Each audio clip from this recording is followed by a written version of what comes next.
আমাদের আব্দুল্লাহ হুসাইন আর তাসফিয়া জান্নাত আজকে গ্রামের বাড়িতে যেয়ে গোসল করে অনেক অনেক আনন্দিত, এবং তারা তো পানি থেকে উঠতেই চাচ্ছে না, খুব মজা করতেছে।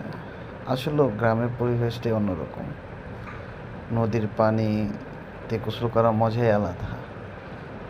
ওদের ফার্স্ট টাইম গ্রামের বাড়িতে যেয়ে নদীর ধারে গোসল করা, এটা ওদের কাছে অন্যরকম একটা অনুভূতি। সবাই দোয়া করবেন আমার আব্দুল্লাহ হোসেন আর ফাতেমা জান্নাতের জন্য। সবার কাছে দোয়া চাই, সবাই দোয়া করবেন, ওরা যেন ভালো থাকে, সুস্থ থাকে।